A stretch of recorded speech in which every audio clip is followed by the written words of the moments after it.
2018년 교양축제 디스커버 KU 특강에 오신 여러분을 환영합니다. 지금부터 특강을 시작하겠습니다. 모두 좌석에 앉아 주시기 바랍니다. 가지고 계신 핸드폰은 전원을 꺼주시거나 진동으로 해주십시오.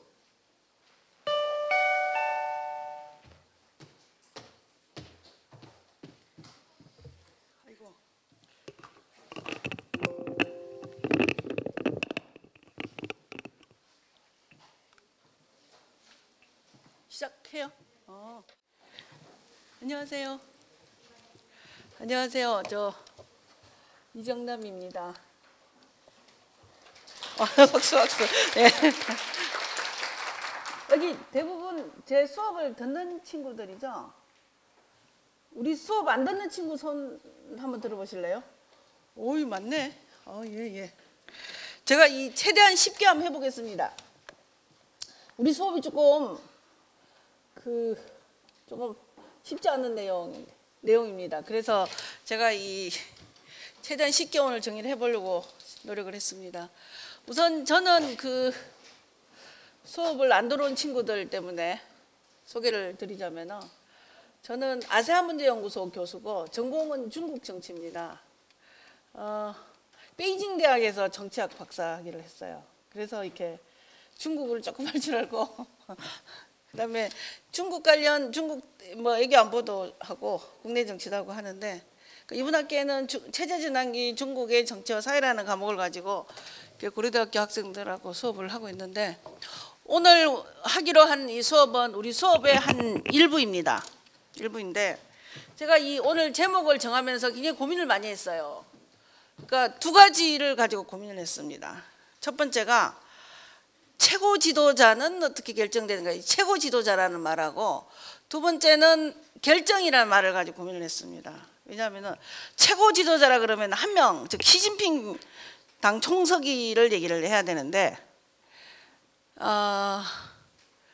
오늘 제가 대상으로 하는 지도자는 사실은 이 정치국 상무위원회 7명의 정치국 상무위원하고, 근데 사실은 중앙위원까지 포괄하는 영도 집단 전체를 전반적으로 얘기하는 내용으로 구성이 되어 있습니다. 그거는 왜 영도 집단 전체로 얘기를 하고 있는가는 여러분이 이 강의를 듣다 보면은 알게 되실 것 같고요. 두 번째는 보통 한국에서는 한국의 최고 지도자는 어떻게 선출되는가 이런 표현을 쓰지, 어떻게 결정되는가 이런 표현을 안 쓰죠. 그죠?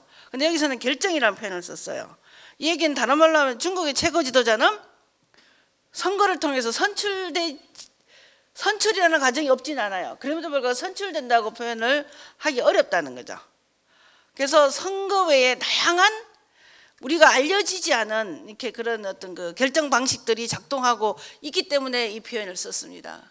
그래서 이 두 개를 놓고 고민을 했는데, 결과적으로 제가 보니까 잘 뽑은 것 같아요. 자, 그 다음으로 넘어가겠습니다. 우선 이제 저는 간단하게 중국의 왜 최고 지도자에서 이렇게 당을 주목하는가에 대한 설명에서부터 출발을 했습니다. 중국의 정치 체제를 권위주의 체제니 전체주의 체제니 다양한 설명 방식들이 있는데, 저는 여기서는 이제 당국가 체제로 설명을 했어요. 왜 당국가 체제로 설명을 했냐면은, 여기 보면 이제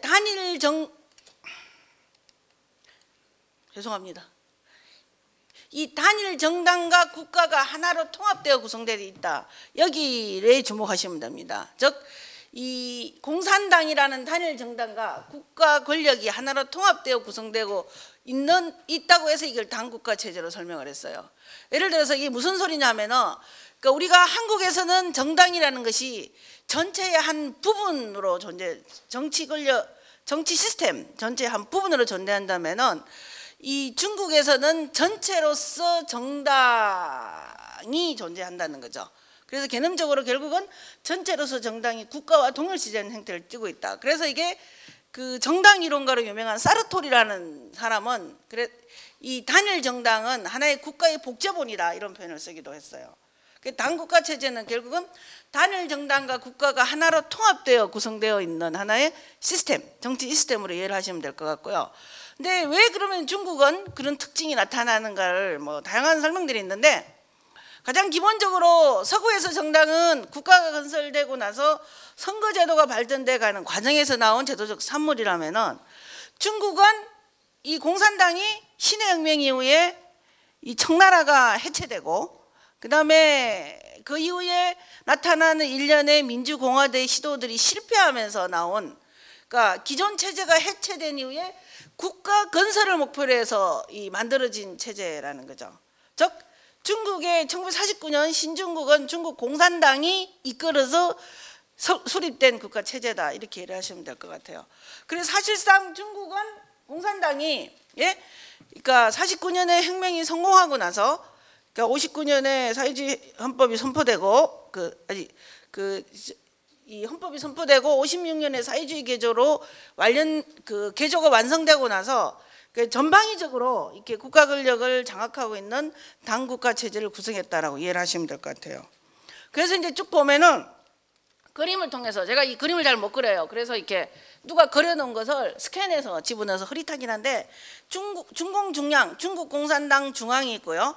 당헌이 있어요. 이게 당 조직이 이제 쭉 연결되어 있고요. 그 다음에 전인대는 이 전국인민대표대회를 말해요. 우리로 치면은 국회 같은 거죠, 그죠? 이 전국인민대표대회는 헌법상으로 국가 최고 권력 기관이에요. 그 다음에 이제 이 사회가 있는데, 이 중간에 국무원이 있어요. 그 다음에 여기 국무원 옆에 사법부도 있어.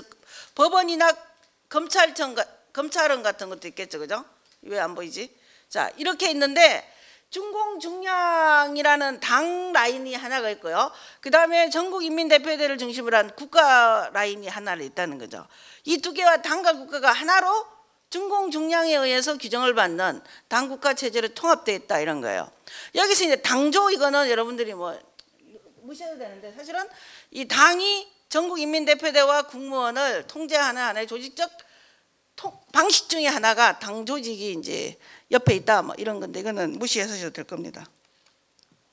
그래서 다시 이제 설명하면, 중국 공산당은 이익을 표출하고 정책을 이끄는 집권당, 이거는 이제 자유민주주의 국가에서 정당이 하는 일반적인 역할이죠, 그죠? 그 다음에 이제 또 하나는 이익 집단 간의 충돌을 조율하고 관련 법규를 제정하고 결의를 통과시키며 정부 구성원을 임명하는 대의 역할, 이건 이제 일종의 의회 역할을 한다는 거죠, 그죠? 그러니까 이렇게 집권당 역할, 의회 역할을 하고, 또 한편으로 대의기관과 집권당의 의지를 구체화하고 행정 사항을 관리하는 행정의 역할. 그러니까 중국 공산당은 여기서 다른 말로 하면 뭐예요? 그러니까 당의 역할, 그 다음에 대의기관 역할, 정부 역할을 전부 다 하는 그런 기관이라는 거죠. 그래서 여기에서 이제 우리가 인민대표대회가 중국의 최고 권력 기관이에요. 전국인데, 전국인민대표대회가 기본적으로는, 그러니까 이 중국 헌법상의 최고 권력 기관은 공산당이 아니에요, 사실은. 인민대표대회, 입법 감독, 이렇게 행정에 대한 감독, 인사, 주요 의사 결정, 헌법 개정 같은 이런 것들이 인민대표대회가 다 결정을 하는데, 실제적으로는 정치 과정에서 인민대표대회 역할을 들여다보면은 그냥 당의 의지를 국가의 정책으로 전환하는 통로에 불과하다는 거죠. 그래서 이렇게 서양에서는 한때 중국의 인민대표대회를 고무도장이라 그랬어요. 그냥 당에서 안건을 제기하면 탕탕탕탕 찍어주는, 무조건 통과시키는 고무도장이다. 지금까지 인민대표대회가 당이 결정한 정책 노선이나 인사결정이나 이런 것을 거부해서 부결된 적이 없어요. 한 번도. 지금까지도. 계획개방 이후에도. 그런 점에서 어쨌든 형식적 절차로 기능을 하고 있다. 그 당이 이제 핵심적이다, 이런 얘기죠. 그래서 이제 중국 공산당은 종적, 행적 양 측면에서 권력을 집중하여 당국가 체제를 형성해서 강력한 통치 능력을 확보하고 있다. 그래서 이제 이 당국가 체제를 우리가 이해를 해야 이 중국의 최고 지도자를 왜 공산당 권력 구조를 가지고 접근하는가를 이해할 수 있어요. 그래서 이제 그렇게 해서 형성된, 그러면은 이런 최고 권력 기관인 공산당은 어떤 권력 구조를 가지고 있는가, 그걸 볼 필요가 있죠. 중국 공산당의 권력 구조는, 여러분 중국의 전체 공산당원이 이거는 대략 어림치로 봐야 될 거예요. 왜냐하면은 이게 2017년 정도 통계칠 거예요, 아마. 어쨌든 이제 8,875만 명, 그러니까 8,800만 명. 그러니까 9천만 명이 안 되고 8,500만 명이 넘는 당원이 있고요. 그러니까 우리 남북 간 합쳐도 인구가 7,500만, 8천만 명이 안 되죠. 그러니까 중국 인구가 14억이 채 안 될 거예요. 그러니까 이 8천만 명 이상의 공산당원들이 사회 모든 각 부분에 다 세포처럼 파견돼서 공산당의 노선과 입장을 관철하는 역할을 하고 있다고 이해를 하시면 될 거예요. 그 다음에 이제 전국 대표대회, 이거는 공산당 이 8,800만 명 이상의 당원회에서 전국 단위로 대표를 뽑아서 5년에 한 번씩 전국 대표대회를 하죠. 얼마 전에 19차 당대회를 했죠, 그죠? 우리도 20기, 30기 국회의원, 29기 국회의원, 그 국회의원이 우리도 기수를 나누듯이 중국도 당대표대회가 이제 기수를 나눠주죠. 그래서 시진핑이 지금 18차 당대회, 18기에 당 총서기가 돼서 지금은 이제 19기가 돼서 다시 연임하는 거잖아요, 그죠? 그 전국 대표대회 대표가 이제 선출이 돼서 이 사람들은 이제 이 5년에 한 번 걸로 당 대표를 하고요. 그 다음에 이 전국 대표대회가 5년에 한 번 하는 사이에 이 휴게 기간 동안에 그러니까 중앙위원회가 있어요. 이 중앙위원회가 이제 중앙위원회는 기본적으로 1년에 한 번 하는 게 원칙이에요. 물론 그 중간에 당대 결정을 전후로 해서 그러니까 한두 번 더 추가해서 대략 한 회기 동안 당 1대 당대 1기 당대 기간 동안 중앙위원회는 대략 한 6번 정도, 보통 뭐 많이 하기도 하는데 대략 한 6번 정도 내지 7번 정도 하는 게 관례다. 그 다음에 이제 중앙위원회 위에 이제 그 위에 이제 상위 조직으로 정치국원이 있어요. 25명으로 된. 그 다음에 이 정치국은 중에 다시 또 상무위원 7명을 나누고요. 또 7명 중에서 당 총석이 하나 이렇게 돼서 피라미드형으로 구성되어 있다는 거죠. 우리가 일반적으로 중국의 집단 지도 체제라고 얘기하면은 요 7명을 말하는 거예요. 이 7명에는 당 총석이도 포함되어 있죠. 요 7명이 이제 정치국 상무위원회에 의한 집단 지도 체제가 되고 있다. 근데 요 7명은 순서가 다 정해져 있어요. 당 서열이. 그러니까 시진핑이 1등, 리크치앙이 2등 이런 식으로 순서가 다 정해져 있어요. 그 다음에 이제 25명은 정치국 상무위원을 포함한 25명인데 이거는 순서가 정해 있지는 않아요. 그럼에도 불구하고 대략적으로 뭐 이렇게 이 나이나 경력 이런 걸로 해서 암묵적인 순서가 정해져 있는데, 그러니까 우리가 이 최고 지도자 집단이라고 얘기를 할 때는 최고 지도자 집단이라고 얘기를 할 때는 이게 안 되네요. 그러니까 이 정치국 상무위원하고 정치국원을 포함하는 경우가 더 넓혀서 볼 수가 있고요. 그 다음에 더 범위를 넓히면은 여기서 이 중앙위원 후보위원까지 넓혀서 보기도 해요. 그래서 우리가 여기서 말하는 중앙위원 후보위원까지를 국가급 지도자라 그래요. 그걸 좀 더 안 되죠?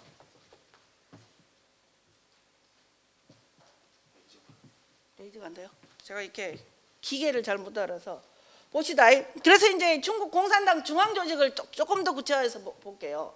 여기 보면 이제 정치국 상무위원 7인이 당의 핵심 권력을 장악하고 있다, 그죠?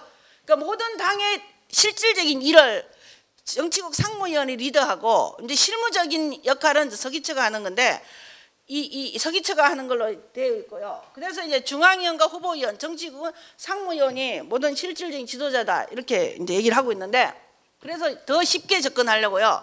중국 공산당 엘리트 직군을 그러니까 대략 한 급, 그러니까 국가급, 성부급, 이게 직급, 우리로 하면 국장급이에요. 그다음에 현처급, 과장급, 향과급 이렇게 이제 나누는데 하나, 둘, 셋, 넷, 5개 등급으로 나눌 수 있거든요. 그러니까 국가급도 이 정부라 그러면 정국가급, 부국가급, 그러니까 정성급, 그러니까 부성급 이렇게 나눠요. 여기서 말하는 성부급, 이 부는 우리 최신 교육부, 문화부처럼 장관급을 말해요. 여기가 장관급이고요. 그리고 이제 여기서는 일반적으로 주로 이제 이 국장급이나 뭐 차관보 정도 이 급이 들어가고요. 그다음에 이제 과장, 그 밑에 급을 이렇게 대략 5등급으로 나누는데, 이제 일반적으로 이 성부급 이상, 그러니까 어떤 성부급 일부도 포함되고 또 포함 안 되기도 해요. 성부급 이상을 통치 엘리트라 그러고요. 그다음에 그 이하 국장급부터를 일반적으로 관리 엘리트라 그래요. 우리가 이제 정치 지도자, 통치 지도자라고 얘기를 할 때는 주로 장관급 이상을 이렇게 일반적으로 말한다라고 이해를 하시면 돼요. 근데 그 중에서 특히 이제 요직은 이런 국가급 지도자예요. 국가급 정직, 국가급 부직. 자, 정직이라는 건 뭐냐면은 예를 들어서 총리, 부총리처럼 부국가급, 정국가급 이런 의미예요. 그러니까 국가급 정직은 아까 조금 전에 얘기했던 있잖아요, 그죠? 당 총석이 국가주석, 중앙군사위 주석, 인민대표대 상무위원회 원장, 국무원 총리, 국가부주석, 그다음에 정치국 상무위원회 그러니까 주로 이 국가급 정직은 뭐냐면은 이게 뭐냐면은 그 정치국 상무위원들을 말하는 거예요. 근데 여기에서 이제 국가부주석이 지금 중국의 왕치산이라는 국가부주석은 정치국 상무위원이 아니죠. 시진핑하고 굉장히 친한데 원래 그 임기가 나이가 다 돼가지고 이렇게 19차 당대에서 물러났는데 그 인민대표대를 통해 다시 국가부주석으로 등장을 했잖아요, 그죠? 근데 원래 국가급 지도자로 등장을 해. 그래서 왕치산에 등장을 놓고 이렇게 정치 그 권력 성계의 제도적 기제가 이렇게 망가지는 게 아닌가라고 얘기하는 게 이제 그런 의미예요. 어쨌든 이게 이제 국가급 정직이고요. 그다음에 국가급 부직은 이제 중앙정치국 의원, 후보위원, 정치국 대략 200 한 몇 명 되죠. 후보위원은 100 한 30-40명 되니까 한 300 몇 명이 되고요. 중앙기율검사위원회, 이거는 우리식으로 하면 일종의 감사원 같은 거예요. 감사원. 그다음에 이제 중앙서기처 서기는 뭐라고 얘기할까? 저기 민주당 사무국장 뭐 이런 거 있죠. 당의 실질적인 조직이나 인사 이런 거 운영하는 거고요. 전국인민대표대 상무위원회 부위원장은 국회 부의장. 우리식으로 하면 이제 국회 부의장이고요. 국무원 부총리는 우리도 이제 부총리 있잖아요, 그죠? 부총리. 국무위원, 최고인민검찰원. 이거는 이제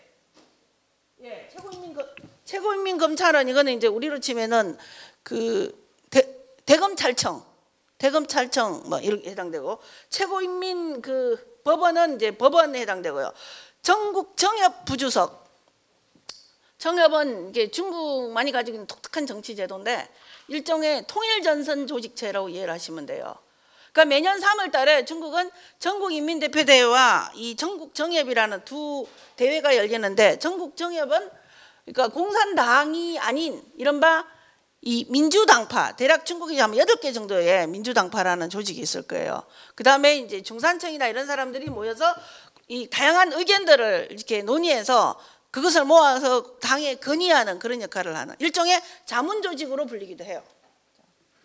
그래서 이제 여기서 국가급 정직과 국가급 부직 이거를 이제 아는 게 되게 중요합니다, 여러분.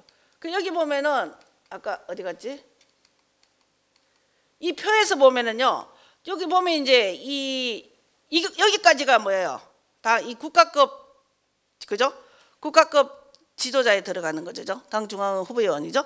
여기 위에가 주로 이제 국가급 정직은 상무위원 선에서 많이 잘려지고 그죠? 요 밑에가 이제 이 부국가급 직위로 일반적으로 나눠지죠. 그 여기 왜 중요하냐면 여러분 우리나라에서 한중일 정상회담 하면은 시진핑이 잘 안 오고 리커치앙이나 옛날에는 언제아빠오가 많이 왔죠.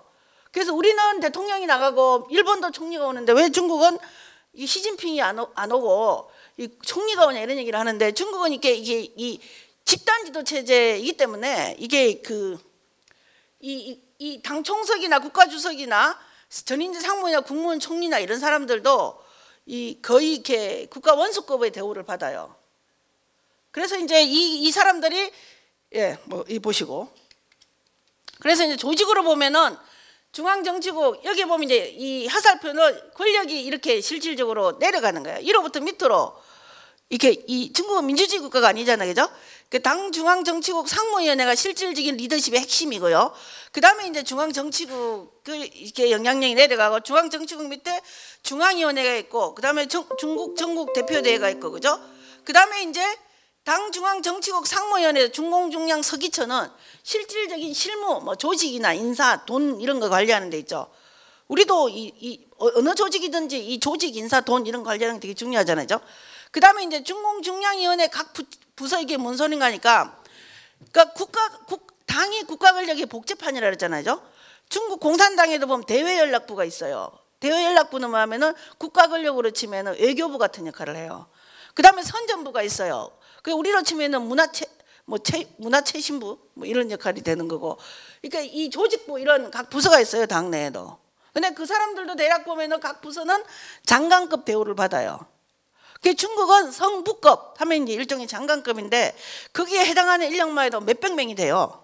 자, 그다음에 중앙군사위원회, 이거는 이제 군사권을 담당하는. 실질적으로 지금 시진핑이 뭐 시진핑이 중앙군사위원회 주석직을 맡고 있죠. 자, 이렇게 권력 구조를 보시면 되고요.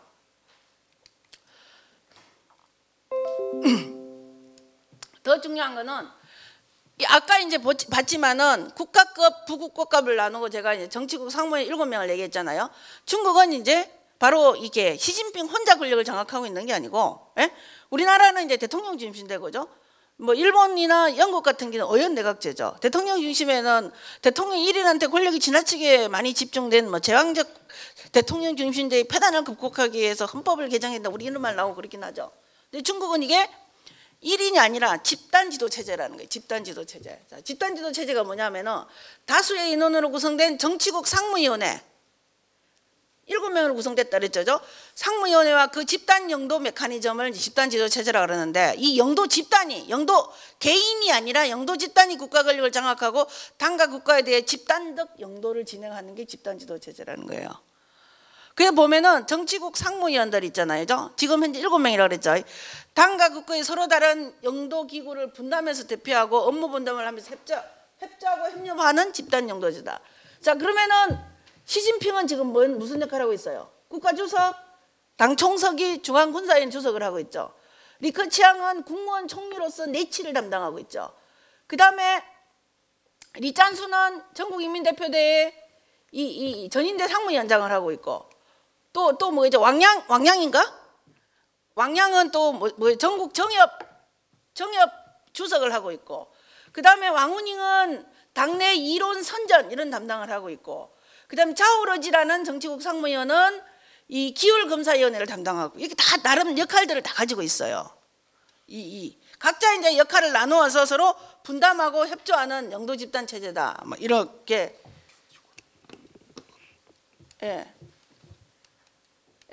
그럼 이제 왜 중국은 이 영도 집단 체제를 만들었느냐? 왜 1인 지도 체제가 아니라? 근데 그 출발점은 사실은 1953년에 스탈린이, 중국은 사회주의 국가잖아요, 그죠? 그 정치 시스템을 만들 때부터 사실은 소련 부분을 상당 부분 벤치마킹을 했어요. 근데 스탈린이 1917년 러시아 혁명 이후에 스탈린이 쭉 권력을 장악하고 있다가 50년대 초반에 스탈린이 죽죠. 그러니까 이른바 이제 이렇게 종신제 장기 집권을 한 거잖아요, 그죠? 스탈린이 죽고 나서 여러분 들어봤는지 모르겠죠. 후르시초프라는 지도자가 등장을 해요. 근데 후르시초프가 등장을 해서 스탈린 격하 운동으로 스탈린을 비판하면서 스탈린 해왔던 정책 전반을 막 비판하면서 당내 대대적인 숙청 작업이 일어나고, 이런 일련의 그 정치적 혼란 상황을 보면서 마오쩌둥이, 그러니까 중국은 집단 지도 체제를 만들어서 그 안에 그러니까 젊은 지도자와 나이 든 지도자를 고루고루 좀 이렇게 적절하게 배치해서, 이렇게 특정 지도자가 죽고 나더라도 이렇게 계속 그 정책이 안정적으로 혼란 없이 지속되는 시스템으로 만들어야 된다 라면서 이제 권력 승계, 중국식 집단 지도 체제와 집단 권력 승계를 제도화할 필요성을 인식하기 시작했다는 거죠. 50년대 초반에. 그래서 이제 실제로 이 계획개방 이전에도 이 집단 지도 체제를 만들려는 일련의 시도가 있긴 있었어요. 그런데 이제 문화대혁명이나 이제 정치적 혼란 상황을 겪으면서 실질적으로 집단 지도 체제가 제대로 작동을 못하고, 마오쩌둥을 중심으로 한 1인 지도 체제, 그러니까 마오쩌둥 1인 독재 체제가 되고, 마오쩌둥이 그 자기 개인의 후계자를 지정하는 행태로 이제 문제가 풀리면서, 실제로 마오쩌둥이 후계자로 여러 사람을 지명했어요. 처음에는 류사오치를 지명했는데 문화대혁명 과정에서 숙청될 거죠. 그 다음에 린비아오라는 사람을 지목을 했는데, 그 양반은 쿠데타 혐의를 이제 쓰고 소련으로 도망가다가 비행기가 추락돼서 죽죠. 그 다음에 이제 왕홍은이란 젊은 사람을 끌어올렸는데 역시 이제 실각하고, 맨 마지막에 마오쩌둥이 죽기 몇 년 전에 이제 호남성에 있는 지방 지도자인 화국봉, 즉 호구어펑이라는 사람을 이제 끌어올려서 지도자로 삼았는데, 호구어펑이라는 이분은 1978년도에 이제 덩샤오핑이 등장하고 계획개방 정책으로 노선 전환을 하면서 결국은 이제 정치 리더 그룹에서 서서히 이제 사라져가는 과정을 겪죠. 근데 이제 주로 이 시기에는 집단 지도 체제가 제도화되지 못하고, 그러니까 1인 지도 체제, 그다음에 그 1인의 지도자의 뒤를 이은 후계자, 이런 개념으로 이제 권력 성계라는 게 고민됐었다라고 이해를 하시면 될 것 같아요. 근데 이제 계획개방 정책이 시작되고 1978년도에 이제 이른바 이제 11차 당대 3차 중앙위원회에서 계획개방 정책으로의 노선 전환이 결정됐다 그러죠, 그죠? 이 11기 3중진의 계획개방 정책이 시작되고 나서부터 덩샤오핑은 집단 지도 체제와 집단적 권력 성계를 제도화하는 것이 중국이 정치적 안정화를 이끌어내고 경제 발전을 안정적으로 이끌어내는데 굉장히 중요한 장치다라고 생각을 했어요. 그래서 이제 이 덩샤오핑이 집단 지도 체제를 이끌어내기 위한 일련의 제도적 장치화를 이제 만들기 시작해요. 근데 사실은 재밌는 거는 덩샤오핑이 살아있을 동안에는 이 집단 지도 체제가 작동을 못했어요, 제대로.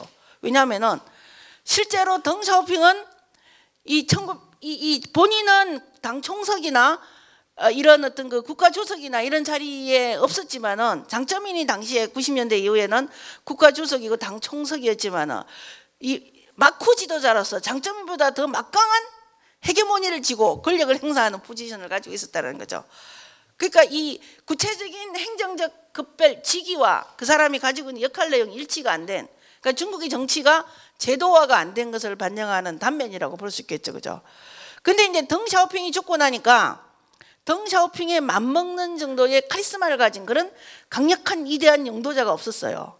그러다 보니까 이 정치 제도의 구성과 정치 과정, 그 다음에 이 권력 성계, 이런 과정들이 일정한 규칙이나 룰을 통해서 제도화되는 길로 가기 시작했다.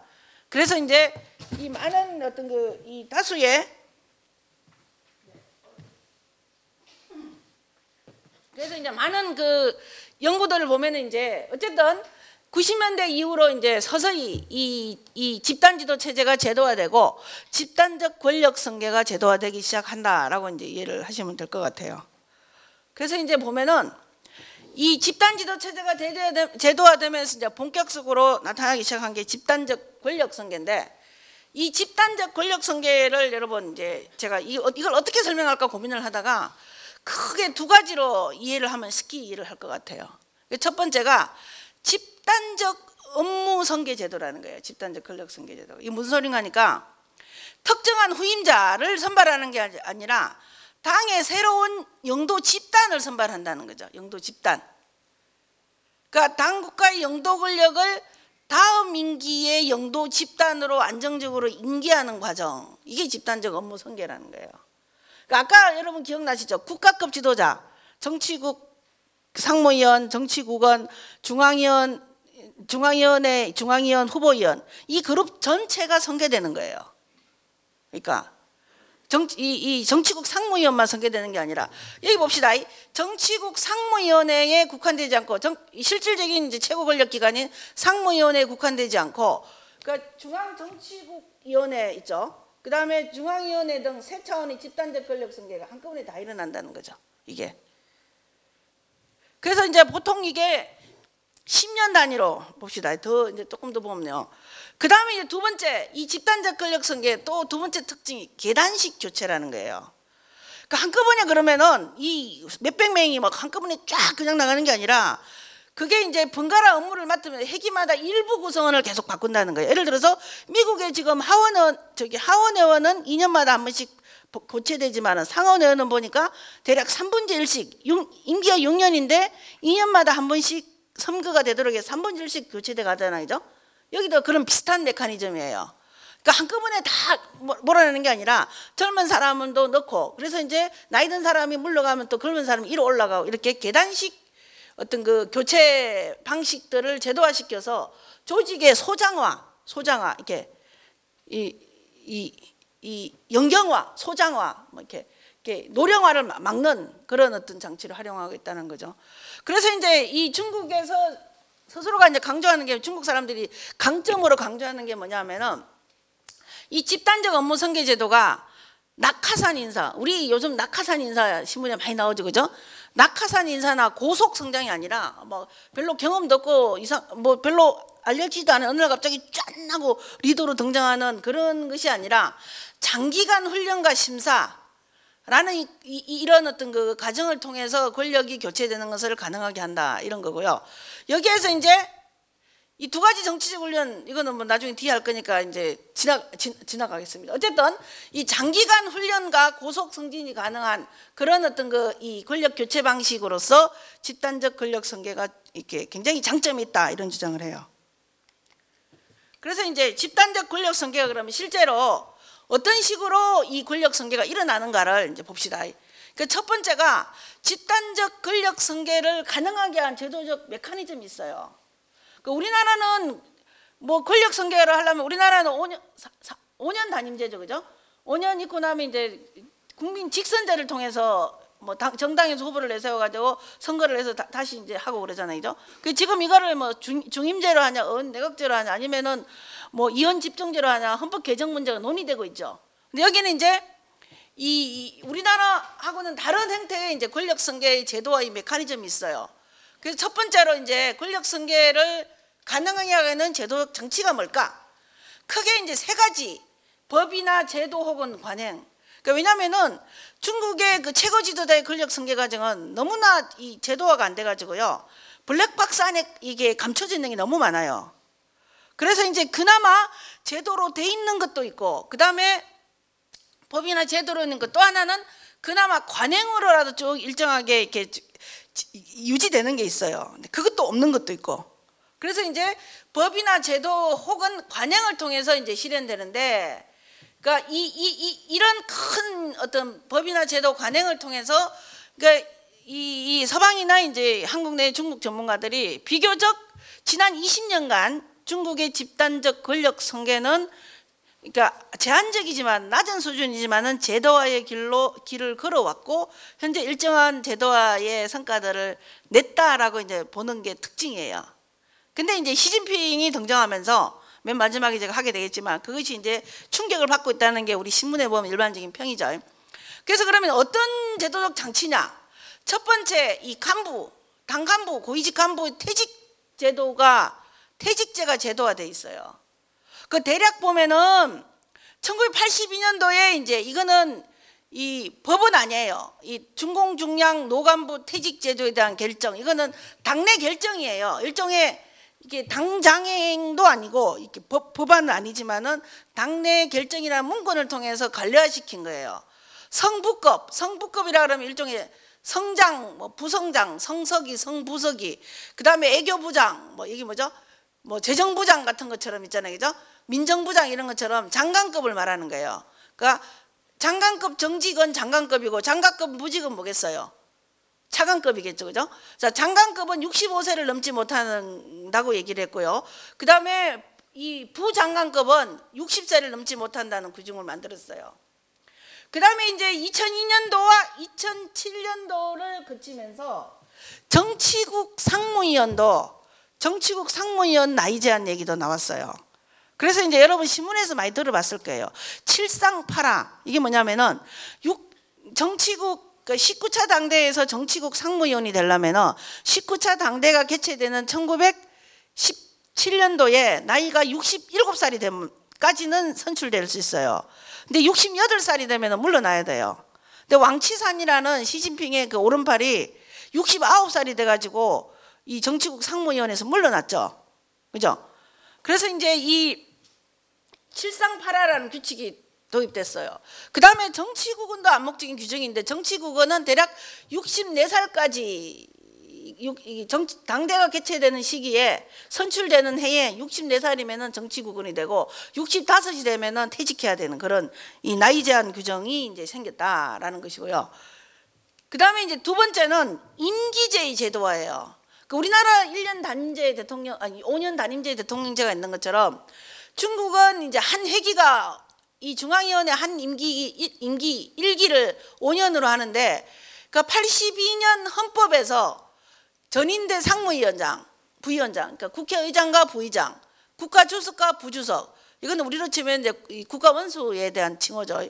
국무원 총리와 부총리, 국무위원. 그러니까 이른바 이제 부국가급 지도자까지 들어가는 이제 나이대에 해당되는 지도자들은 두 번만 할 수 있다고 규정을 했어요. 2번. 이건 헌법에 있는 내용이에요. 그러니까 두 번, 예를 들어 시진핑이 이제 올해 국가주석을 2번째 하잖아요. 다음번에 국가주석을 할 수 없어요. 근데 이제 시진핑이 얼마 전에 헌법을 바꿨잖아요. 2번만 할 수 있다는 이 조항을 삭제해 버린 거예요. 그래서 이제 우리 옛날에 70년대 유신헌법 할 때, 예? 우리도 그 조항을 없앴잖아요. 그래서 이제 뭐 유신헌법 반대 철폐 운동 해가지고 막 학생들이나 민주인사들이 감옥에 많이 가고 그랬죠. 어쨌든 중국도 이제 일단은 헌법상으로 시진핑은 이 2기를 초과할 수 없다는 규정을 없앴기 때문에 차기에 3기 뭐 4기를 해도 되는 거죠. 그런 게 있을 거예요. 그래서 이제 이게 헌법이기 때문에 사실은 국가 지도자에 해당되는 거예요. 그런데 이제 당장은 당 지도자에 해당되는 거잖아요. 당장에는 당 총석이나 상무위원이나 정치국원이 2기 이상 할 수 없다는 규정은 없어요. 근데 그러니까 국가의 2기 이상 초과할 수 없다고 규정을 했기 때문에 관례로 당내 지도자들도 2기 이상 초과하지 않는 게 관례로 그동안 쭉 실천이 돼 왔었어요. 근데 이게 이제 임기제가 있었다. 집단지도 체제. 그 다음에 이제 세 번째가 여러분이 신문에서 봤을 거예요. 격세 지정.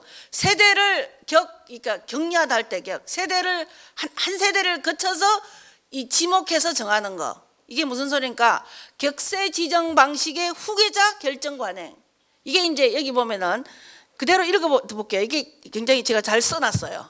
당내 문건이나 관방 담론 체계, 공산당 담론 체계에서는 이 격세 지정이란 말이 아예 없어요. 언급된 적이 없어요. 그렇지만 중국 공산당 내부의 일종의 비공식적 관례로 1990년대에 이게 등장을 해요. 이게 뭐냐 하니까 덩샤오핑이 장쩌민을 지목하고 나서 장쩌민이 다시 당쩌민 후계자로 덩샤오핑이 후진타오를 지목해요. 덩샤오핑 다음이 장쩌민이었죠. 장쩌민 다음이 후진타오잖아요. 한 세대를 넘어서 후계자를 지적한다는 거죠. 그 다음에 이제 이 후진타오 다음 지도자가 누구냐면은 누구죠? 시진핑이었죠. 그 시진핑은 장쩌민이 지정하는 거예요. 그 다음에는 시진핑 다음 지도자가 우리가 그전에는 옛날에 후춘하나 순정차 이 사람이 시진핑 다음 지도자일 거다라고 얘기하고 그것을 후진타오가 지목할 거다 이런 얘기가 됐었어요. 근데 아까도 얘기했지만 시진핑이 내려오고 나서 이런 규칙이나 관례들이 많이 깨졌는데 어쨌든 이제 정치국 상무위원회에 다른 지도자보다 상대적으로 젊은 지도자를 배치하여 후계자로 지정함으로써 질서 있는 권력 승계를 가능하게 하고 독재 정당을 방지해서 예를 들어서 시진핑이 자기 후계자를 딱 지정해 놓으면은 한 번 더 해먹고 싶어도 해먹기가 쉽지 않을 거 아니에요. 이 방지하에 독재자의 출현에 따른 다른 지도자의 반발로 인해 초래될 정치적 불안, 공산당의 생존 위협을 예방하기 만드는 일종의 관리화된 제도라는 거죠. 그렇게 예를 들어서 이제 후진타오도 그 장쩌민이 지목해 놓은 시진핑한테 권력을 넘겨주고 넘어왔잖아요, 그죠? 그다음에 이제 후진타오도 그럼 시진핑 이후에 자기 후계자를 지목을 했다고 그동안은 언론에서는 얘기됐었어요. 그래서 그 후계자로 많이 거론됐던 사람이 이제 후추나와 순정차 이런 사람이었었어요. 근데 그런 어쨌든 이런 방식을 통해서 적어도 이렇게 일종의 이제 중국이 굉장히 우리는 뭐 독재 정부가 권위주의고 막 이런 식으로만 보는데 안을 들여다보면 나름 장기 집권을 못하게 한다거나 상호 권력이 특정 개인에게 지나치게 집중되지 못하게 하는 이런 장치들을 나름 제도화시켜서 견제와 균형이 가능하도록 만들려고 했다는 거죠. 그러니까 이것도 이제 격세 지정 방식의 후계자 결정 관행도 바로 독재자의 출현. 예를 들어서 시진핑이 이번에 이제 2번 끝나고 2023년에 20차 당대에서 다시 3기로 들어가면은 그동안 2번밖에 안 했는데 이제 비록 헌법상으로는 2번 이상 할 수 있다라는 이제 규정을 2번까지만 한다라는 것을 이렇게 폐기해서 없었지만 그럼에도 불구하고 시진핑이 막상 3기에 들어가면은 아마 다수의 엘리트나 지식인이나 시민사회에서 상당한 반발이 있을 거예요, 그죠? 거기에 따른 정치적 혼란 이런 것도 있을 수밖에 없겠죠. 그렇게 되면 이제 당의 영도적인 지위나 이런 것들이 위협을 받을 수 있기 때문에 이런 것들을 극복하기 위한 방지하기 위한 일련의 제도로 이걸 만들었다는 거죠. 그래서 이제 집단적 지도 체제를 유지하는 이런 굉장히 중요한 이거는 관행인데 일종의 제도나 법이 아니라 임기제나 그다음 퇴직제 뭐 이런 어떤 관행들을 통해서 만들려고 했다라는 것이고요. 그다음에 중국의 집단적 권력 승계의 굉장히 중요한 부분 앞부분에 이제 거기서 유지되는 제도적 틀이라면은 중국의 최고 지도자가 되기 위해서는 여러분 있잖아요, 그죠? 우리나라도 사실 뭐 국회의원 대통령이 되려면 국회의원도 해야 되고 광역자치단체장도 해야 되고 뭐 한 최소한 10년, 20년 훈련을 해야 대통령으로 뽑아주죠. 근데 이제 어느 날 갑자기 짠 하고 나타나서 막 인기가 팍 해가지고 짠 대통령이 되는 경우도 없잖아, 있죠, 그죠? 그렇게 되면 이제 충분히 검증 가능하고 단련 시간을 통해서 검증돼서 국민들이 이해하고 이렇게 저 사람이면 정말로 제대로 된 지도자가 되겠다라 신뢰를 주고 그다음에 믿을 수 있을 때 이제 찍어야 되는데 그렇지 못한 게 직접민주주의, 선거민주주의의 한계이기도 하죠, 사실은, 그죠?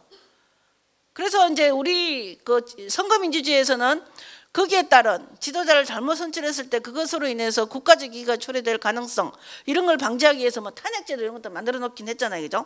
어쨌든 중국에서 중앙영도 집단, 아까 얘기했던 국가급 지도자들 있죠. 이 집단이 되기 위해서는 최소 몇십 년간 단련 과정을 거쳐야 된다는 거예요. 그래서 예를 들어서 18차 당대에 정치국은 25명이 정치국 상무위원이 되려면은 최소 평균 40년에서 38년, 예? 이렇게 이 근무기간과 이 되기 위해서는 40년 이상의 근무기간과 당 연령, 근무기간은 이제 그 국가의 공직에서 근무하는 기간이고요. 당 연령은 당에 가입해서 당원으로서 하는 신분 기간을 말하는 거죠. 그래서 대략 한 40년에 가까운 당원으로서 국가 근무 경력을 통해서 끊임없이 단련되고 평가받아서 지도자가 될 수 있다 이 얘기예요.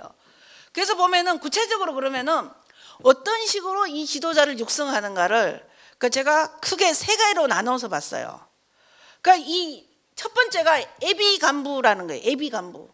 그러니까 아직까지 정치국원이나 정치국 상무위원이라는 최고 지도자가 되기 위해서는 이게 아까 얘기했던 이렇게 과장급, 국장급, 뭐 성부급, 국가급 쭉 나눠져 있었잖아요, 그죠? 근데 예비 간부라는 것은 아직까지 주로 이제 과장급, 국장급, 부장급 요 3단계에 해당하는 간부의 그 후보생들을 양성하는 프로그램을 말하는 거예요.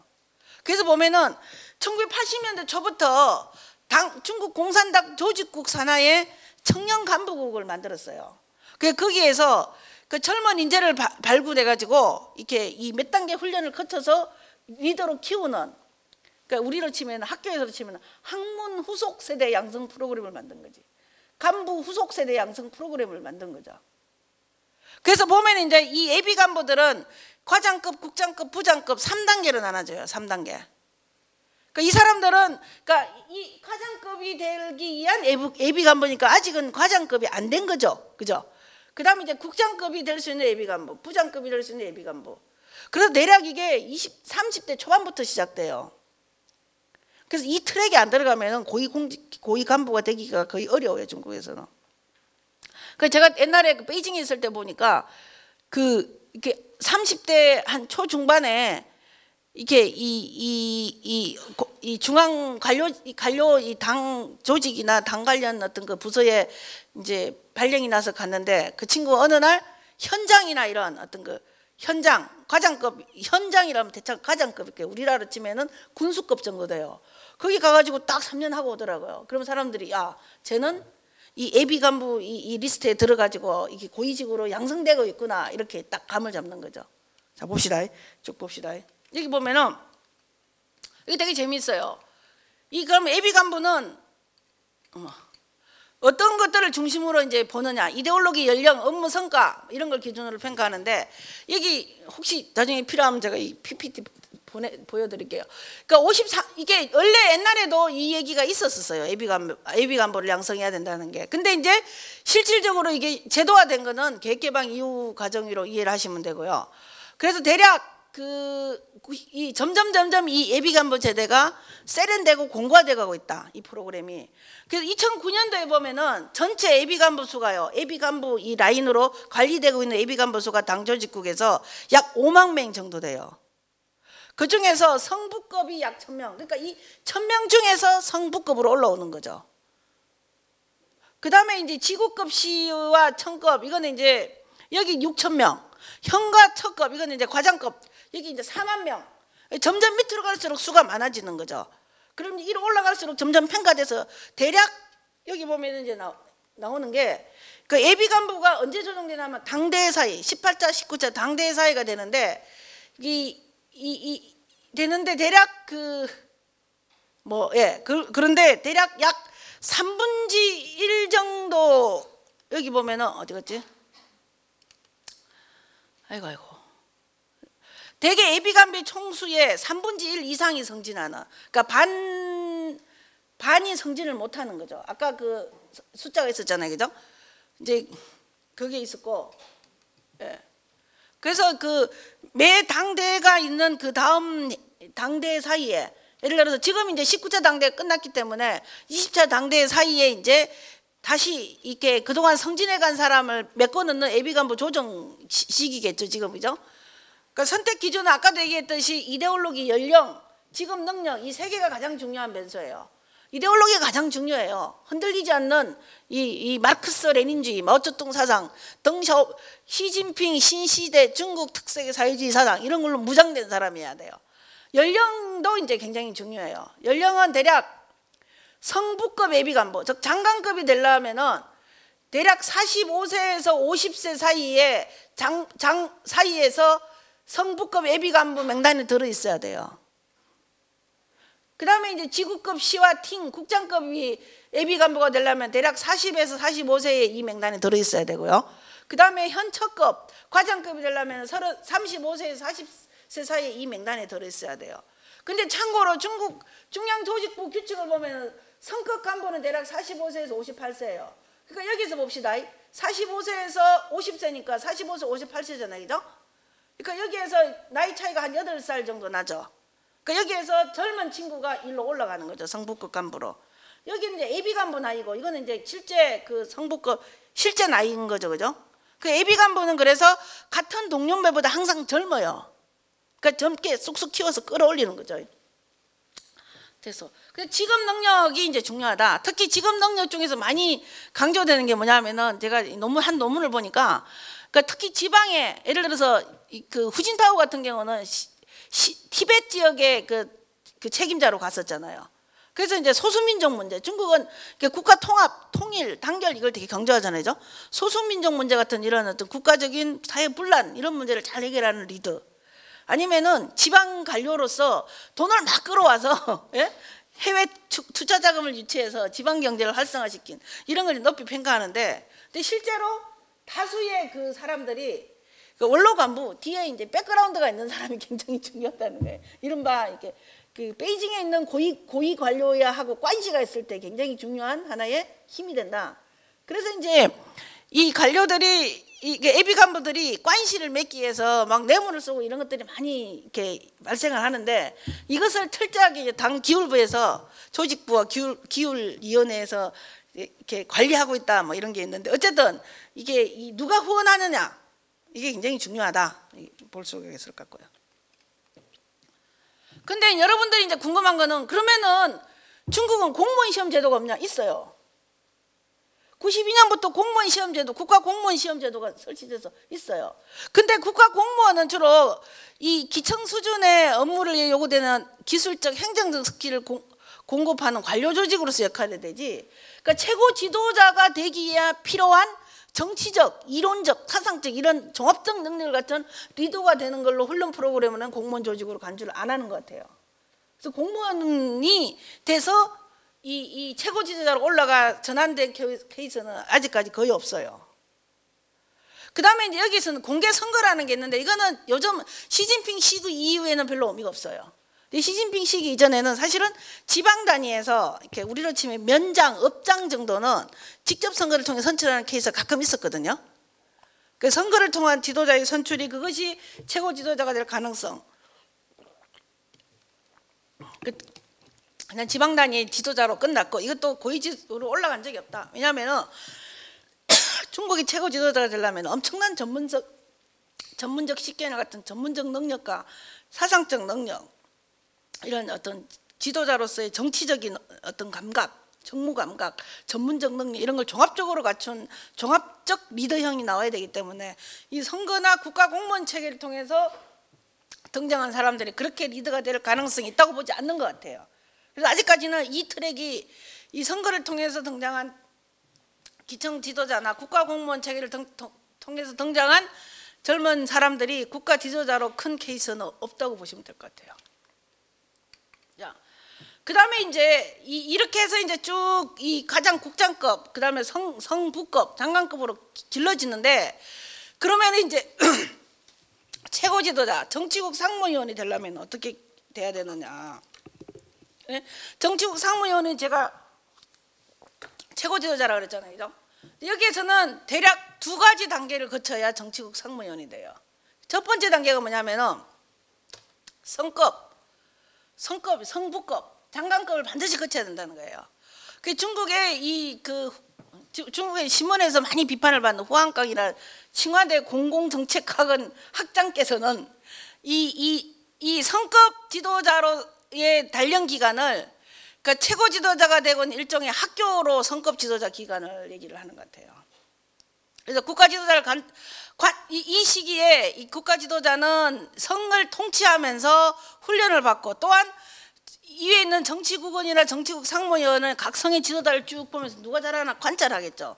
관찰해서 평가해서 정치국원으로 끌어올릴 사람 누군가 쭉 마지막 볼 거 아니에요. 후보군 중에서, 그죠? 그래서 국가 지도자를 관찰해 선택할 수 있는 가장 좋은 시험제다 이렇게 얘기를 하는데 이 사람은 뭐라고 어느 정도까지 표현을 하냐면은 중국의 성 중에 산동성 같이 인구가 많은데 인구가 1억이 넘어요. 그러니까 우리 국제사회에서 여러분 유엔에 가입되어 있는 국가 중 인구가 1억이 넘는 나라 그렇게 많지 않거든요. 그러니까 중국에서 성 지도자로 단련을 받는다라는 것은 그러니까 이 군사나 애교 안보 업무는 중앙정부의 고유 업무잖아요. 시진핑이 고유 업무잖아요. 그것을 제외하고 나머지 영역에서는 거의 다른 나라 국가 지도자와 차이가 안 날 정도로 우수한 인재들만이 이 성 지도자로서 단련을 받고 거기에서 가장 잘하는 사람이 정치국원이나 영도 집단으로 픽업된다는 거죠.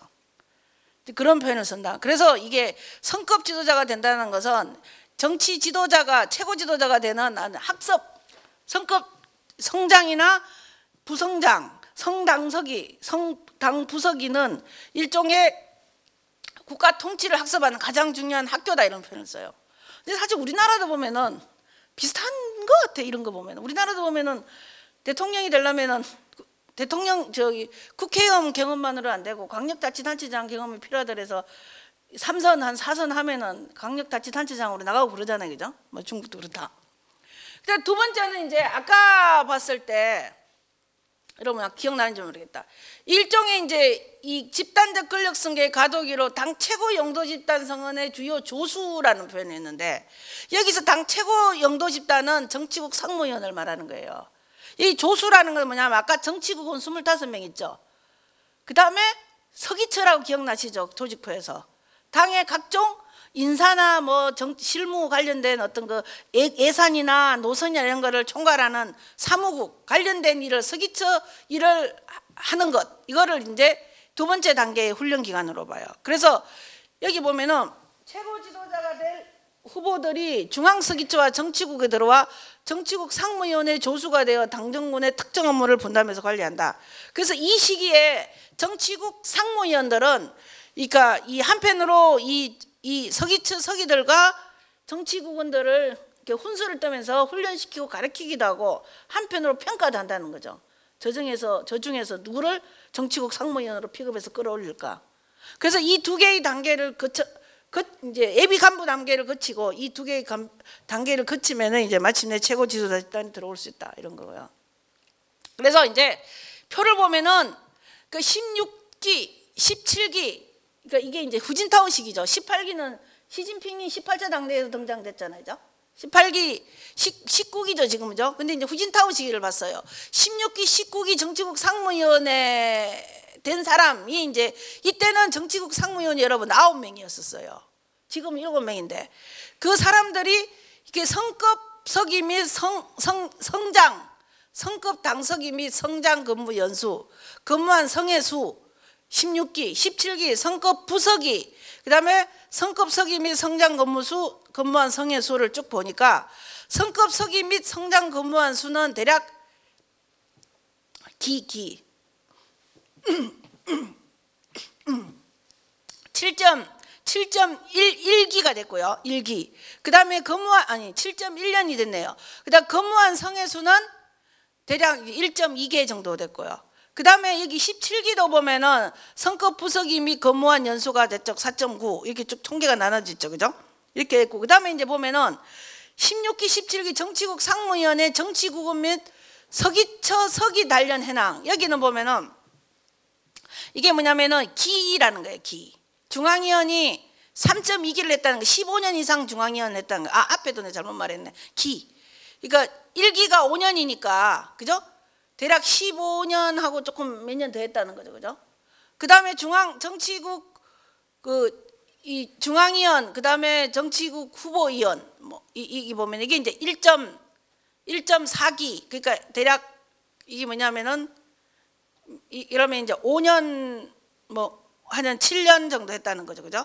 그 다음 중앙서기처 후보서기, 중앙서기처 서기를 대략 0.9기면은 뭐 최소 한 5년 조금 4.5년이나 한 4년 이상 했다는 거죠. 그래서 이제 평균을 보는 거고요. 예를 들어서 여기 봅시다. 황지 같은 경우는 중앙위원을 한 15년 했네요. 중앙위원 그 정치국 후보위원을 한 10년 했고, 이 사람은 중앙서기처 서기를 안 했네요, 그죠? 이렇게 했다는 거예요. 그 다음에 17기를 보면은 중앙위원이나 후보위원을 3.8기로 했으면 대략 한 20년 정도 중앙위원이나 중앙위원 후보위원을 했다는 거죠, 그죠? 이 사람 허거창 같은 경우는 보니까 25년을 중앙위원이나 중앙 후보위원을 했네, 그죠? 그 다음에 이제 정치국 쭉쭉 보면 1.7기, 서기처 서기도 이제 한 5년 정도 평균. 여기 보면 이제 이게 이제 평균을 말하는 건데, 그러니까 이런 단련 과정을 거쳐간다 이런 거예요. 물론 사람마다 조금씩 차이는 있겠죠, 그죠? 이제 그게 이런 어떤 장기간 단련 과정을 통해서 최고위원이 된다라는 것이고요.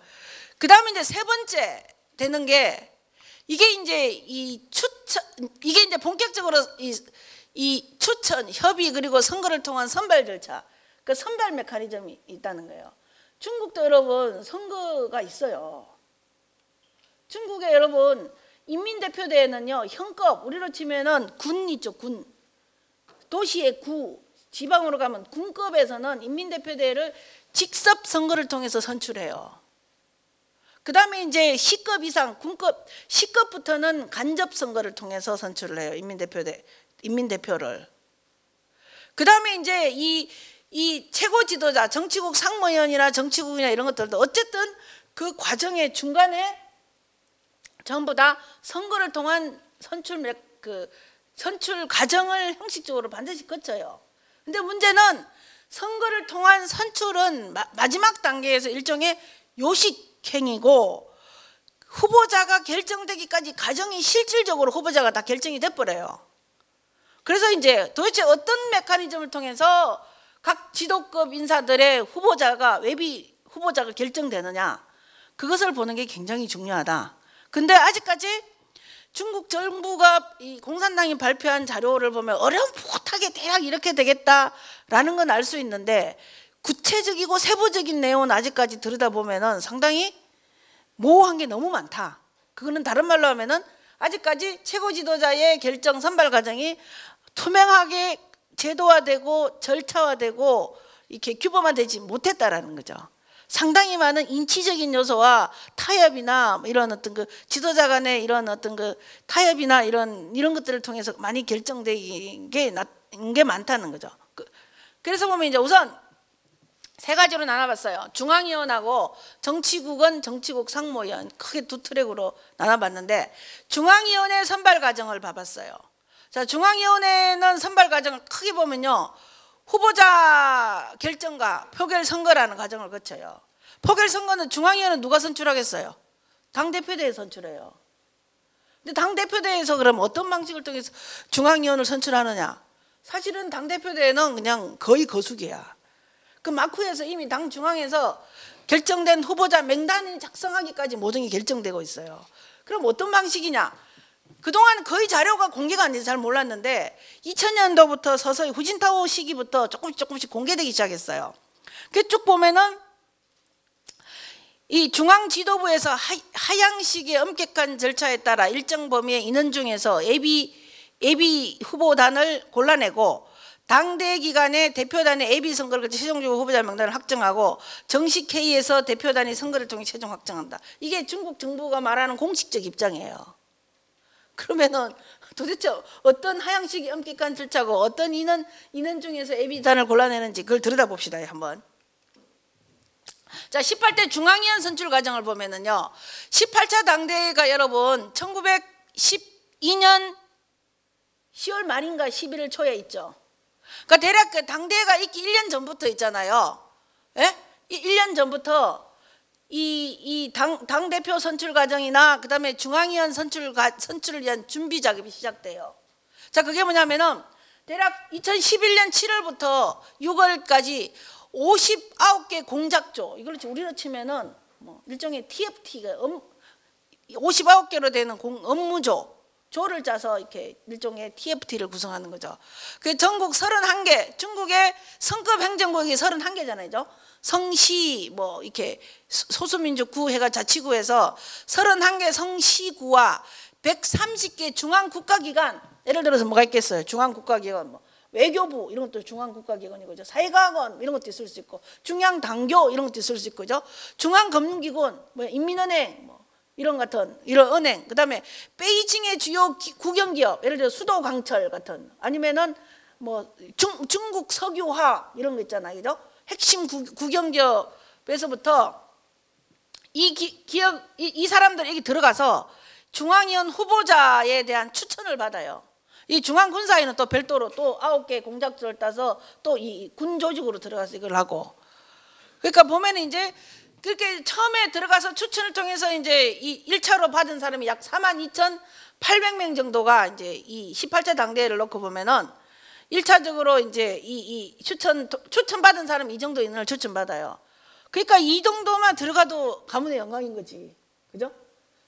중국의 공산당은 몇 명이에요? 8,700만 명 중에서 42,800명 정도 추천 명단에 들어갔잖아요. 그러니까 1차 평가를 통해서 27,500명으로 줄여요. 예? 그 다음에 이제 이 사람들을 일일이 면담을 통해서 이제 다시 이 줄여서 추천을 하고요. 그러니까 이 두 단계에서 중앙기율검사위원회 이 범죄 경력이 없는지, 당 어떤 규율을 위반한 적이 없는지 그런 걸 하고요. 또 어떤 이 18차 당대회 모든 경우가 아닌데 18차 당대회 같은 경우는 이렇게 설문지를 돌려서 그 추천된 후보자군에 대한 일반 시민들의 평가도 들어요. 쭉 뭐 1,000장, 2,000씩 이렇게 들어가지고.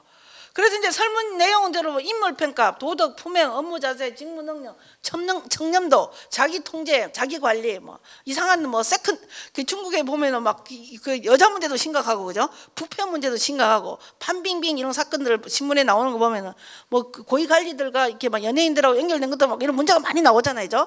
그다음에 부정부패, 뭐 당규율 위반 이런 심각한 문제들이 많잖아요, 그죠? 이런 게 있는지 없는지 다 이제 검사를 한다는 거죠. 검사를 통해서 이제 또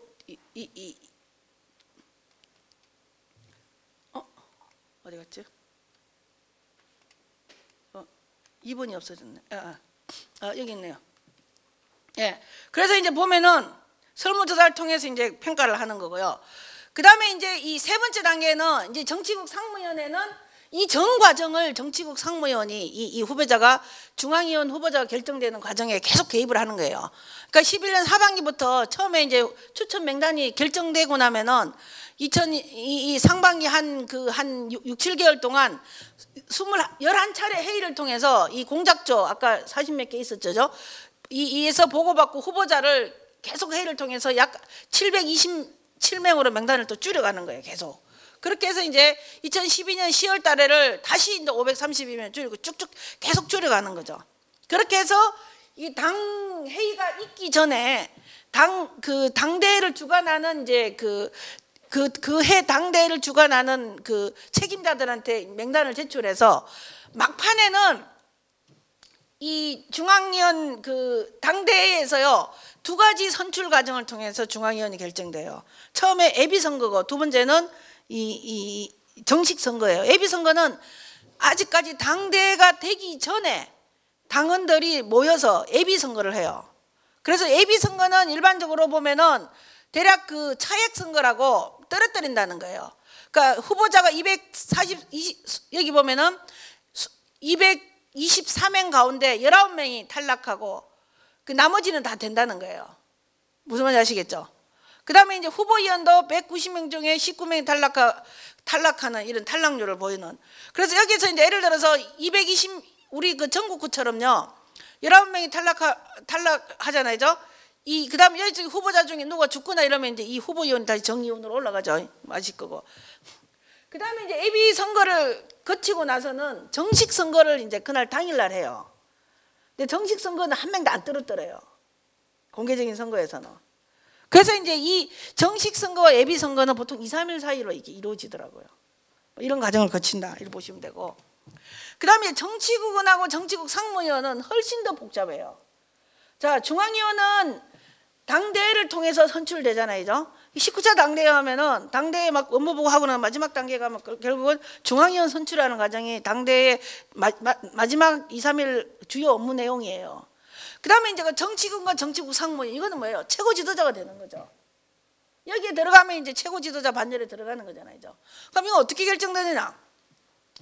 뭐 중국 정부가 얘기하는 거는 그런 거예요. 공산당이 얘기하는 건 확고한 정치적 견해, 뛰어난 지도 능력, 민주 집중제 집행에서 선봉적 역할을 하는 거, 굳건한 당성을 지킨다. 이런 것들 얘기하는 이거는 뭐 아무 말도 안 한 거지. 너무나 좋은 얘기들이니까.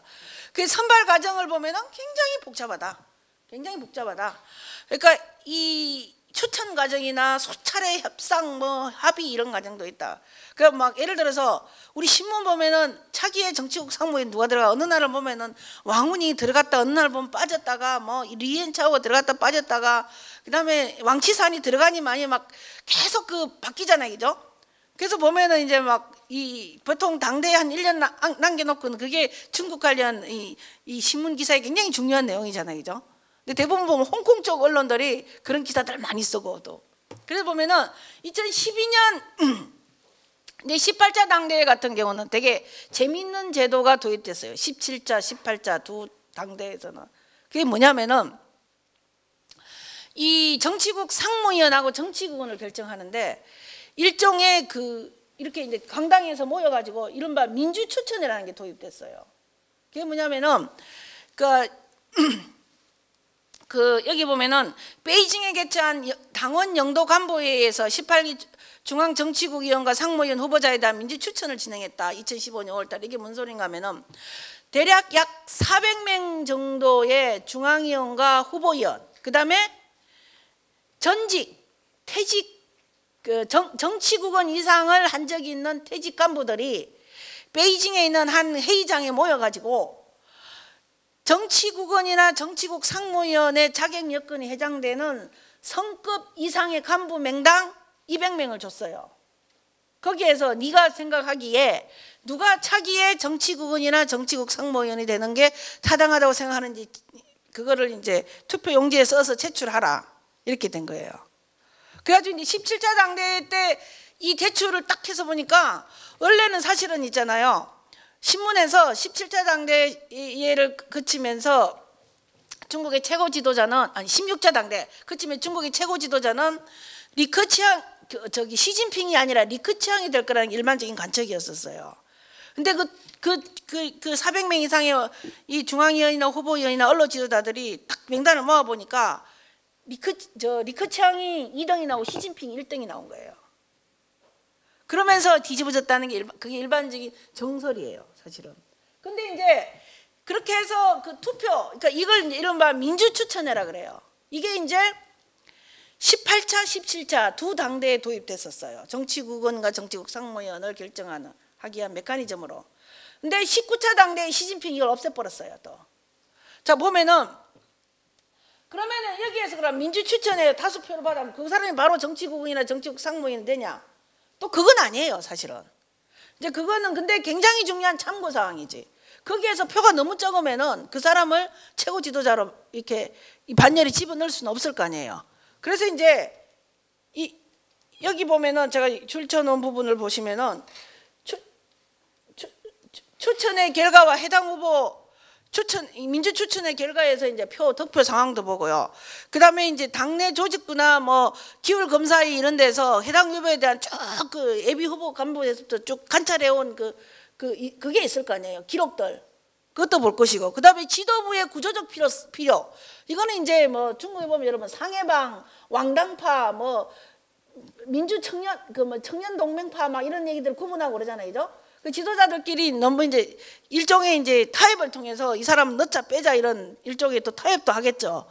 그런 것들이 고려되면서 굉장히 반복적인 논의를 거쳐서 명단이 결정되고 나면은 그 장중앙위원회에서 형식적인 선거를 통해서 결정되는 그런 과정이라는 거죠. 근데 이것은 정치국 및 상무위원 선발 과정은 불확실하고 불투명하다.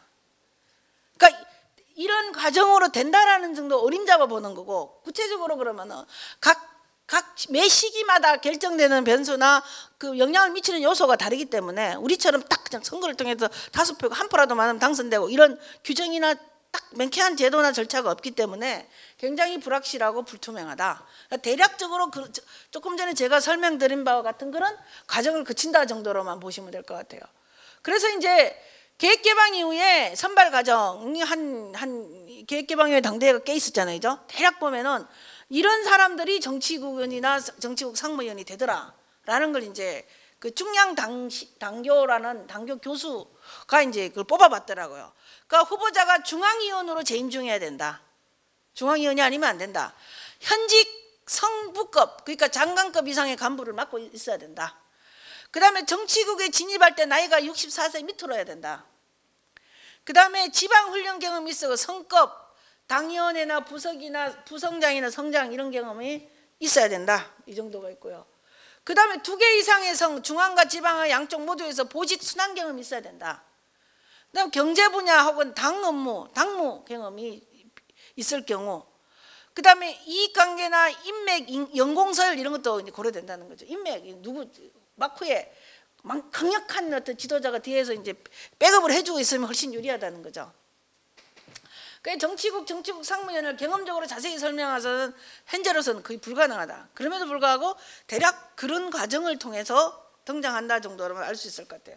그런데 이제 또 정치국 상무위원을 볼 때 있잖아요. 상무위원이 아까도 얘기했지만 당 총석이나 국무원 총리나 전국 인대위장, 정협 주석, 기울검사의 서기, 상임 부총리 같은 역할들로 나누어서 분담해서 관리를 하잖아요. 국가 업무를죠. 그래서 이제 이 어떤 업무에 적합한가도 이 7명 내지는 9명이 결정되는데 중요한 고려 사항이다라고 볼 수 있을 것 같아요. 중국의 정치 지도자가 되려면 정무 감각만 있어서는 안 되고 전문적인 자기 또 영역도 있어야 돼요. 전문가이면서 정치 가야 된다는 거죠. 그래서 평가를 이제 해보자면은 19차 당대를 거치면서 이 집단적 권력 승계 제도와의 퇴행이 일어나고 있다. 그러니까 지난 1900년도, 2000년도, 2010년도 이렇게 되면서 이렇게 특히 이제 장점인가 후진타오 시기 20년간을 거치면서 집단 지도 체제와 권력 승계가 나름 이렇게 제도적인 길로 가는 과정이었다. 그래서 최고 지도자가 어떤 과정을 통해서 등장하고 어떤 역할을 하고 이게 나름 이게 좀 그림이 그려지는 그런 상황이었는데 그 19차 당대를 거치면서 특히 지난번 작년 11월 달이죠. 이렇게 거치면서 이제 많은 퇴행이 일어나고 있다. 우선 임기제와 연령 제한 그리고 객세 지정 방식의 후계자 지정 등의 규칙과 관행이 사실상 무시되고 있다. 지난번에 제가 얘기했죠. 임기제가 이 2번 하면 안 되는데 폐기됐고 연령 제한도 이렇게 7상 8하 했는데 왕치산이 지금 국가 부주석으로 등장해 있잖아, 그죠? 원래대로면 왕치사는 이제 리타이어를 해야 되는 거죠. 등장하면 안 되는 거죠. 다시 또 시진핑이 픽업을 해버린 거예요. 그래서 이제 많은 전문가들이 이건 연령 제한을 무시한 처사다 이런 얘기도 있고요. 그래서 객세 지정 방식에 원래대로면은 차기 20차 당대에 되면 이제 후계자가 나와야 돼서 이번 기회에 그 19차 당대에 시진핑을 이을 후계자를 결정이 됐었어야 되는 거죠. 그죠? 근데 지금 없어요. 지금 시진핑을 이을 후계자가 누군지 완전 오리무중이 아무도 몰라. 지금 이제 그런 상태고요. 그 다음에 정치국과 정치국 상무위원, 중앙위원 등 최고 지도자의 선출 과정에 대한 제도적 수준 역시 퇴행적이다. 아까 대표적으로 그러니까 민주 추천회가 이제 물론 이제 투표를 통해서 되는 건 아니지만 어쨌든 400명 이상의 내지는 300명, 18차 당대에는 17차 당대에는 400명 이상의 중앙 지도자가 모였고요. 18차 당대에는 300명이 모였다 그래요. 어쨌든 이렇게 무기명 투표로 비밀 투표로 이렇게 후보자 추천을 받았다는 것만으로도 상당히 당 내부에서는 아마 비록 일반 국민들한테는 아니지 전 당원은 아니지만은 고위 지도자 내부만이라도 부분적으로 민주적 절차가 도입돼가는 과정이었는데 이 민주 추천 방식을 없애버렸어요. 근데 없애는 논리로 이제 시진핑이 말하는 게 후보자를 이제 투표를 통해서 후보자를 추천을 하니까 이 최고 지도자가 되려고 막 가가지고 이렇게 투표 찍어달라고 막 운동을 너무 열심히 해서 폐단이 너무 많더라 이런 표현을 쓰더라고. 어쨌든 중앙위원 내비 인선 과정도 이제 과거에 그 후보자가 어떤 식으로 되는가 이 결정되는 과정에 보면은 그러니까 각 지방에서 이제 몇만 명씩 몇천 명씩 후보자가 처음에 나왔잖아요, 그죠? 근데 각 지방 당대에서 주로 확대 이 간부회의를 통해서 이 추천 방식, 투표를 통한 추천 방식을 많이 썼는데, 그러니까 이번에는 그런 방식보다 주로 이제 면담 방식을 많이 쓰고, 그 다음에 더군다나 중앙위원 후보자가 결정되는 과정을 시진핑이 그 업무조 TFT 팀장을 직접 맡아서 진두지휘를 하는 그런 과정이 있었다, 이런 거고요. 그 이전에는 이제 시진핑이 아니라 중앙서기처 상무서기가 하는 게 관례였다, 이런 거고요. 그 다음에 그래서 이제 집단지도 체제의 형식적 틀은 유지되고 있지만은 당 총서기와 다른 상무위원들과의 관계가 사실상 상하관계로 만들어져 가고 있다. 과거에는 상당히 수평적으로 유사한 관계였다면은, 근데 이제 시진핑이 등장하고 나서는 1년에 한 번씩 다른 상무위원들이 시진핑한테 업무 보고도 해야 되고 상하관계처럼. 그 다음에 이제 당장에 시진핑 사상이라는 게 들어가 있어요. 시진핑 신시대 중국 특색사회주의 사상을 이제 넣어서 시진핑이 권위가 강화되고, 그래서 이제 이런 일련의 과정을 거치면서 집단 지도 체제와 집단적 권력 승계의 제도가 태형적인 길을 이제 걷고 있는 게 특징인데, 자, 이게 이제 중국의 최고 지도자가 어떻게 결정되는가, 그 다음에 그것이 현재의 특징이 뭔가, 여러분들이 아마 이렇게 한국이나 자유민주주의 국가처럼 훨씬 복잡해서 이해하기 쉽지는 않으실 거예요. 그런데 기본적으로는 양성과 그러니까 일정한 제도적 기제를 통해서 집단적으로 최고 지도자의 선계가 가능한 메커니즘을 만들어놨고, 굉장히 40년 가까운 장기적인 훈련 과정을 통해서 지도자를 육성하고, 그 다음에 일정한 추천과 검증과 뭐 투표란 이런 절차들을 통해 지도자를 만드는 과정이 있다라고 이제 이해를 하시면 될 것 같고, 그럼에도 불구하고 그 과정이 완전하게 제도화되고 투명화되고 공개화돼서 이렇다라고 한마디로 단정하기 쉽지 않다. 그렇지만 대략 그동안 중국 공산당에서 발표된 자료를 보면 이런 정도로 추측 가능하다라고만 얘기할 수 있을 것 같아요.